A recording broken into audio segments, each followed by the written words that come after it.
जी, बिल्कुल, जैसे कि आज हमारा 26 नवंबर का दिन बहुत ही महत्वपूर्ण दिन है। आज संविधान दिवस मनाया जाता है। 1949 में आज के दिन ही हमारे संविधान को अडॉप्ट किया गया था।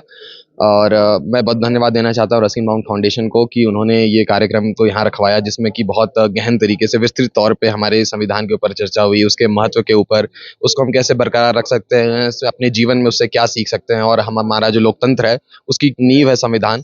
तो मैं बहुत धन्यवाद देना चाहता हूँ फिर से रस्किन बाउंड फाउंडेशन को। देखिए, आज हम संविधान दिवस मना रहे हैं और ये बहुत सौभाग्य का विषय है कि इसी वर्ष हम 150 वर्ष भी पूरे कर रहे हैं वंदे मातरम के।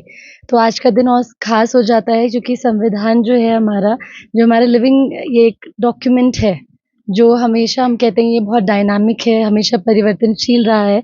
तो आज का दिन हमें ये मिला है कि हम इसको एक बार पीछे मुड़कर देख सकें, गर्व महसूस कर सकें और आगे किस तरीके से हमें बढ़ना है, साथ-साथ में युवा पीढ़ी को किस ओर ले जाना है, उस पर भी चर्चा और विमर्श कर सकें।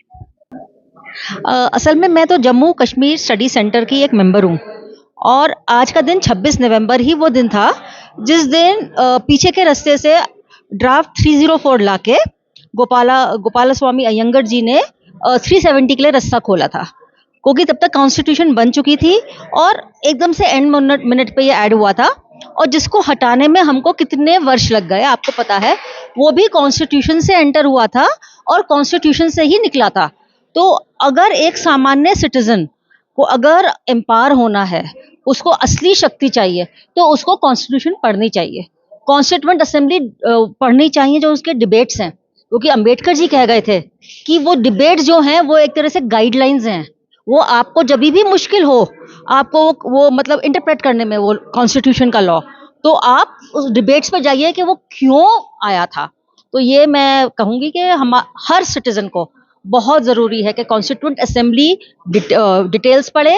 और आजकल एक जो ये 6 शेड्यूल का वो आ रहा है, उस पर भी मैं सबसे रिक्वेस्ट करूँगी, आप लोग पढ़िए 6 शेड्यूल कौन लाया था। वो तो 1835 में अंग्रेज लाए थे अपने भले के लिए।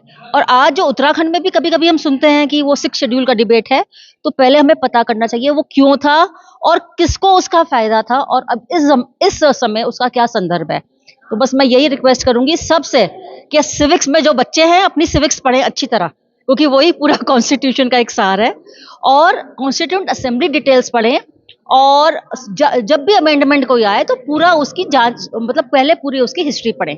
धन्यवाद। देखिए, आज 26 नवंबर है और हमें सवे से संविधान दिवस मनाते हैं क्योंकि आज ही के दिन हमने कॉन्स्टिट्यूशन को अडॉप्ट किया था, इनैक्ट किया था। हमारे संविधान के चीफ आर्किटेक्ट जो बी आर अम्बेडकर जी है रहे हैं, उन्होंने हमारे कॉन्स्टिट्यूशन को एक ऐसी इस तरीके से बनाया है कि आज भी कोई लिविंग और एक ऑर्गेनिक डॉक्यूमेंट है। तो हम इसको हर्षोल्लास से मनाते हैं। हमारा संविधान ही सर्वोच्च है। जैसे बहुत जगह हम कहते हैं कि सॉवरेनिटी कहाँ से आती है, हमारे वो संविधान से आती है। हमारा पार्लियामेंट सर्वोच्च नहीं है। We the people of India जो पावर लेता है संविधान, वो हम लोगों से ही लेता है। हम संविधान को सर्वोच्च मानते हैं। तो आज के उपलक्ष्य में एक कार्यक्रम रखा गया है, एक संवाद कार्यक्रम है और उसी में मैं आया जी। चर्चाएं यही रहेंगी कि जब हम 1947 में संविधान बना था और आज 2025 हो चुका है, तो हमने इस देश ने कितना आगे बढ़े हैं। क्या हम संवैधानिक मूल्यों को फॉलो कर पा रहे हैं? क्या जो चीजें हमारे पूर्वजों ने सोची थी, जो कॉन्स्टिट्यूशन असेंबली में इतने बड़े बड़े लोग थे, फ्रीडम फाइटर्स थे, जो उनकी सोच से, क्या हम उनकी सोच के वर्च्यूज और वैल्यूज को आगे लेके जा रहे हैं? तो इसी पे चर्चा हुई। देखिए, सबसे पहले तो मैं जिन आयोजकों को इस जो ये इन्होंने आज फंक्शन किया है, या जो भी संविधान दिवस के अवसर पर जो भी इन्होंने ये गोष्ठी का आयोजन किया है, उसके लिए उनको बधाई देता हूँ। और मसूरी वासियों की, मसूरी बहुत ही जागृत है, पढ़ा लिखा शहर है, तो यहाँ पे इस तरह की गोष्ठियाँ होती है। मसूरी शहर के वासियों को, निवासियों को भी मैं अपनी तरफ से बहुत बहुत शुभकामनाएं दूंगा। बाकी आपको पता है, जैसे हमारा देश में संविधान जब बना है, जब हमारा देश अंग्रेजों से आज़ाद हुआ, तो उससे पहले देश को कैसे चलाना है, तो इसलिए संविधान की बहुत आवश्यकता थी। तो उसमें जो संविधान की हमारे कमेटियाँ बनाई गई, उसमें 28 कमेटियाँ बनाई गई थी और उसके जो हेड थे वो आपके अम्बेडकर जी थे। और उसके अलावा और जो के.एम. मुंशी हुए, कन्हैया लाल मुंशी हुए और के.एन. राव हुए, बहुत ज़्यादा, डॉक्टर राजेंद्र प्रसाद हैं, कई मेंबर हैं उनका। तो वो तो अलग अलग हेड की अलग अलग कमेटियाँ थी संविधान से संबंधित।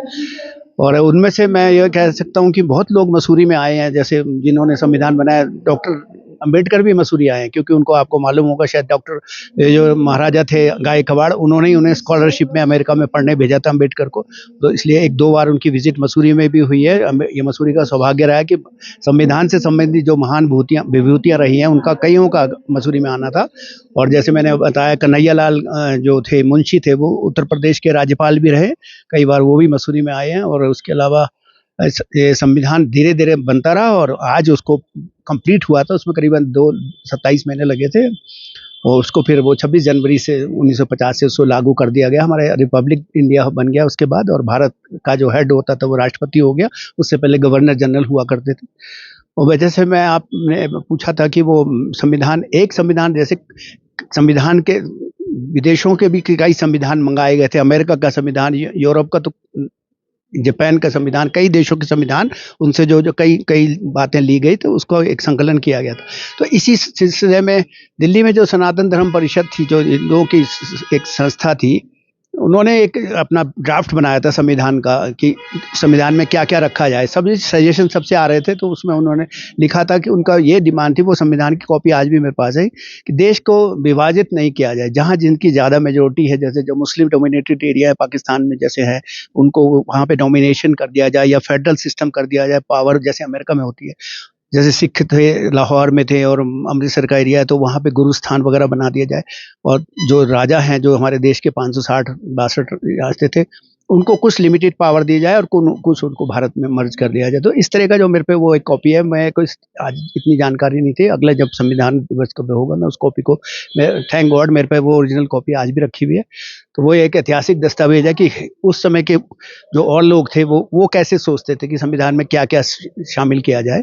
बाकी तो हमारा देश का संविधान तो बहुत अच्छा है और इसमें बहुत अच्छी बात है। धीरे धीरे संविधान में बदलाव भी होते रहे हैं समय समय पे, आपको पता ही है कई 100 से ऊपर संविधान बदल गए, लेकिन फिर भी कई देशों के मुकाबले आज भी हमारे देश बहुत अच्छा, और बहुत हमारे देश का जो ये गणराज्य है, ये जो है प्रजातंत्र है, ये बहुत ही स्ट्रांग है। और अमेरिका के बाद भारत का ही माना जाता है। अमेरिका का सबसे पुराना है, लेकिन भारत का प्रजातंत्र सबसे बड़ा है और उसमें बहुत ज़्यादा अधिकार दिए हैं लोगों को। और ये जो ये गोष्ठी कर रहे हैं उनको मैं एक बार फिर धन्यवाद दूंगा कि ये मसूरी में कर रहे हैं। और मसूरी के, मैंने वही बोला, मसूरी की जो प्रजा है, जो लोग यहाँ रहते हैं, निवासी रहते हैं, बहुत ही जागृत है। उनको हर चीज़ में कुछ ना कुछ उनको गोष्ठियाँ करते हैं, वो फंक्शन करते हैं, कोई आयोजन करते हैं और उसमें लोग वक्ताओं को बुलाते हैं, तो एक दूसरे के विचार जाते हैं एक दूसरे से, तो पता लगता है। बहुत अच्छी बात है।